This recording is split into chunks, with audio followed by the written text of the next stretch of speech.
Notas biográficas. Número 7. Titulada Mi primera visión.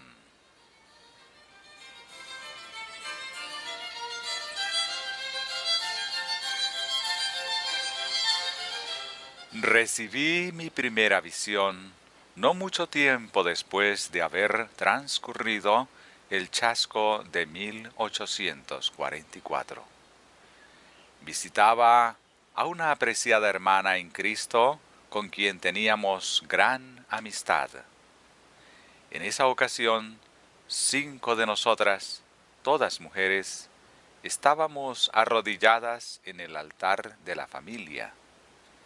Mientras orábamos, sentí el poder de Dios sobre mí como nunca antes lo había sentido. Me parecía estar rodeada de luz, mientras me elevaba cada vez a mayor distancia de la tierra. Me volví para mirar al pueblo adventista en el mundo, pero no pude encontrarlo.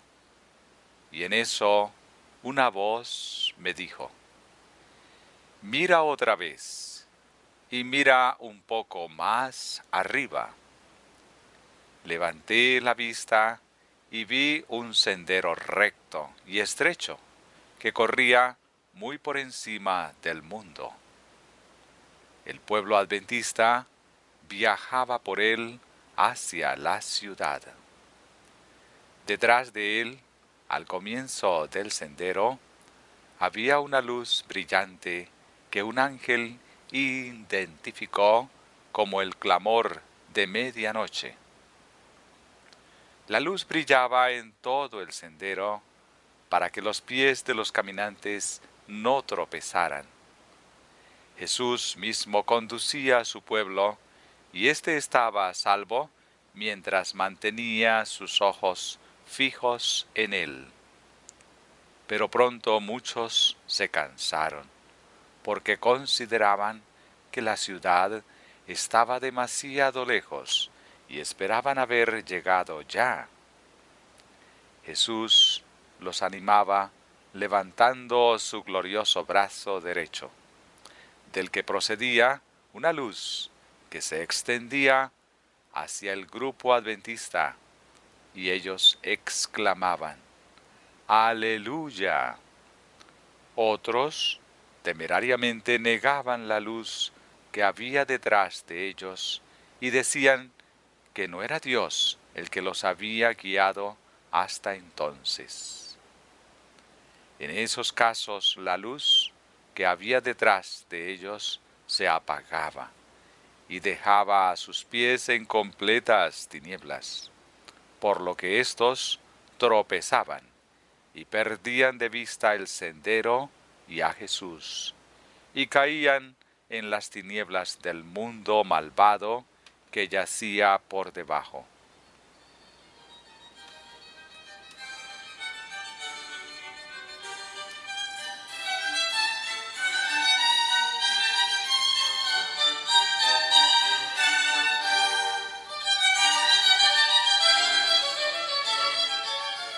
Pronto escuchamos la voz de Dios que sonaba como muchas aguas y que nos daba el día y la hora de la venida de Jesús. Los santos vivos, 144,000, conocieron y comprendieron la voz, mientras que los malvados pensaron que se trataba de un trueno y un terremoto. Cuando Dios pronunció la fecha, derramó sobre nosotros el Espíritu Santo, y nuestros rostros comenzaron a brillar con la gloria de Dios, tal como ocurrió con el rostro de Moisés cuando descendió del monte Sinaí.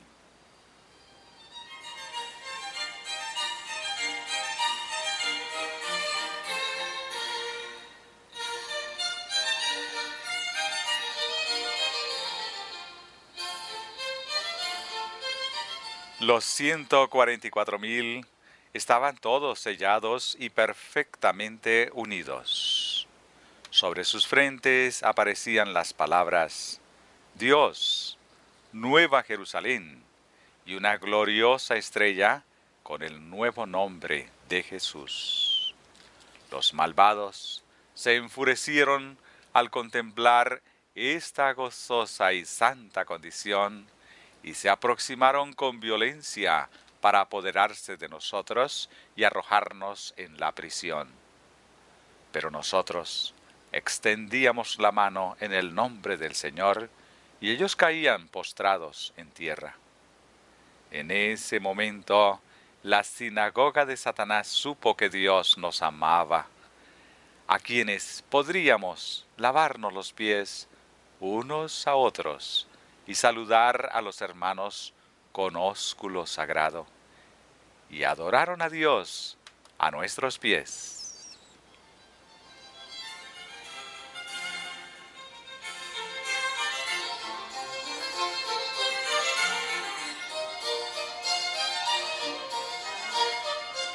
Pronto, nuestra vista fue atraída hacia el oriente, donde había aparecido una pequeña nube negra, de la mitad del tamaño de la mano de un hombre, a la que todos sabíamos era la señal del Hijo del Hombre.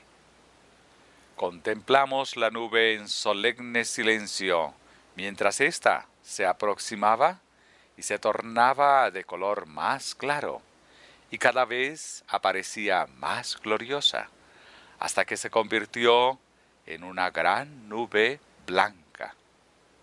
La parte inferior parecía de fuego. Por encima de ella se veía un arco iris, y a su alrededor había 10,000 ángeles que entonaban un hermosísimo himno. Y sobre la nube se encontraba sentado el Hijo del Hombre.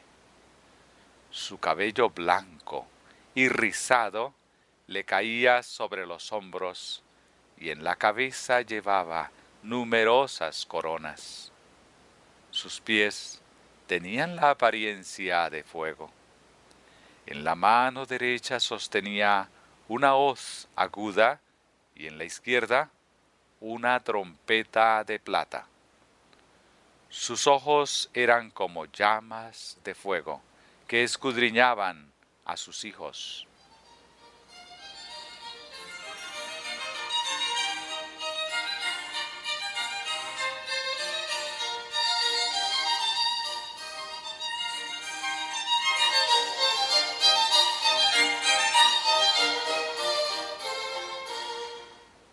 Todos los rostros se pusieron pálidos, y los rostros de quienes Dios había rechazado se pusieron sombríos.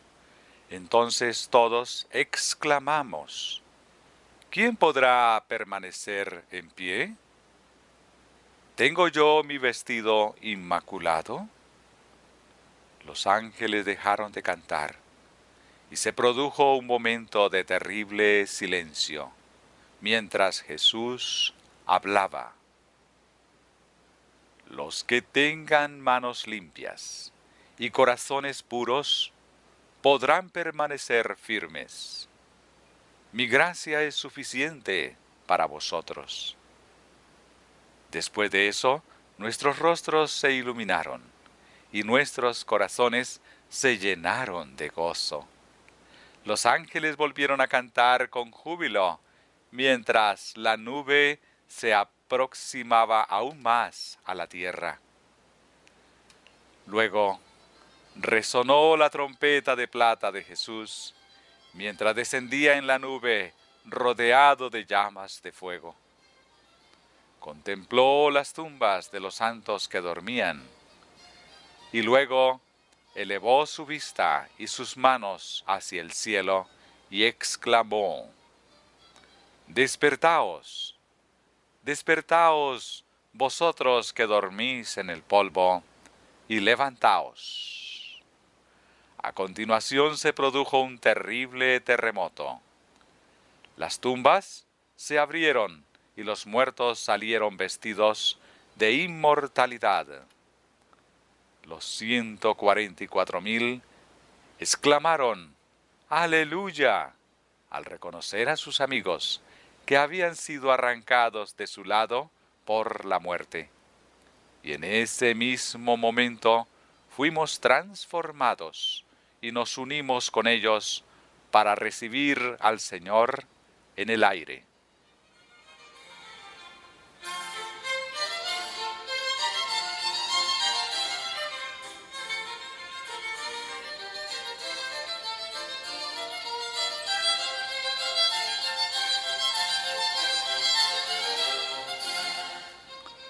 Entramos todos juntos en la nube y pasamos 7 días subiendo hasta llegar al mar de vidrio.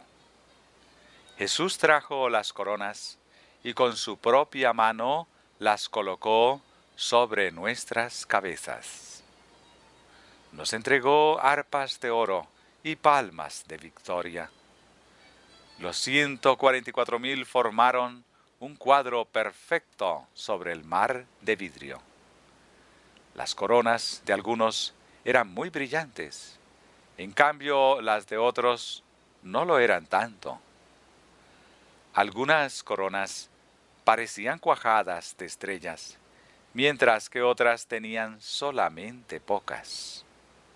Pero estaban perfectamente satisfechos con sus coronas. Y todos estaban vestidos con un glorioso manto blanco que les caía desde los hombros hasta los pies. Los ángeles nos rodeaban mientras marchábamos por el mar de vidrio hacia las puertas de la gran ciudad. Jesús levantó su poderoso y glorioso brazo e hizo girar la puerta de perla sobre sus brillantes goznes, mientras nos decía: habéis lavado vuestros vestidos en mi sangre, y habéis permanecido firmes por mi verdad. Entrad. Todos entramos, y tuvimos la sensación de que teníamos perfecto derecho de encontrarnos allí.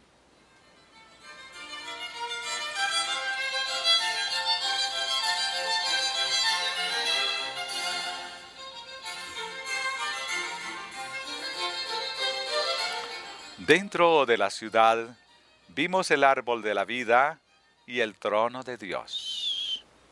Del trono salía un río de aguas puras, y a cada lado del río se encontraba el árbol de la vida. A un lado se encontraba un tronco de un árbol, y al otro lado del río había otro tronco, y ambos eran de oro puro, transparente.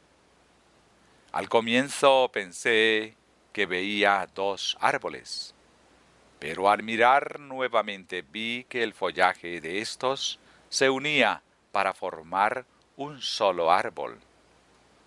De modo que el árbol de la vida se encontraba a ambos lados del río de la vida. Sus ramas descendían hasta el lugar donde nos encontrábamos, y estaban llenas de un fruto admirable, que tenía la apariencia de oro mezclado con plata.